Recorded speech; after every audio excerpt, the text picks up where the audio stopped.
نحمده ونصلي على رسوله الكريم. محترم مسلمانانو،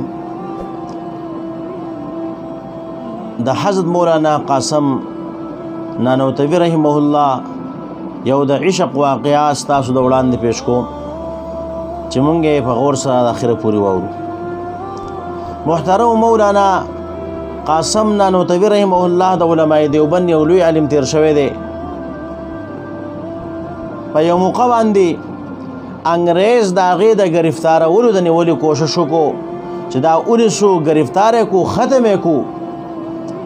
دې ته خپل کسان وویله، خپل رشته دارو نور چې خپل کسان دي خاص چې جې تاسو پټ شئ، انګریز تاسو د نیولو د ګرفتارولو د ختمولو کوشش کوي.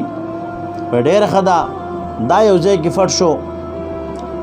3 ورځې وشو، بیا راووتو. خلک ورته وایي جی انګریز خو اوس هم چې کوم دی ستاسو د نیولو کوشش کوي او تاسو راوتلی. ده ورته جواب ورکو، وایي نبی علیه صلات وسلام هغه د کافرانو نه 3 ورځې چې کوم دی په غار سور کې پناه اخیستلی دی او پټ شوی دی 3 ورځې. او 3 ورځې پس نبی علیه صلات وسلام هغه چې کوم دی دا خپل خوږ صحابي سره د حضرت ابوبکر صدیق رضی الله تعالی عنه سره دا غار سور نه راوتی دی. دا پناه صرف 3 ورځې اخیستې، دا 3 ورځې پس چې کوم دی بیا په غار کې نه دی پاتې شوی.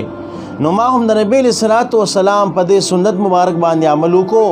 3 ورځې ما پناه واخیستله، 3 ورځې پس چې کوم دی راوتمه. اوس که زما جان ځي، که ما ته خطره ده، زما نیولو ته خطره ده، هر څه چې کېږي ودې شي، خو د نبی علیه صلات وسلام په دې سنت مبارک باندې ما عمل غوښتو، هغه عمل پې وشو. د دې نه پس نور پناه چې کوم دی زه نه اخلم.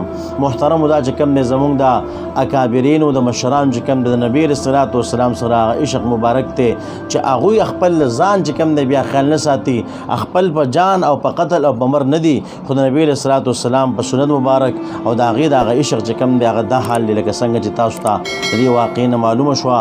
الله رب عزت دی د نبی علیه صلات وسلام عشق زموږ په زړونو کې پیدا کړي. وما علینا الا البلاغ.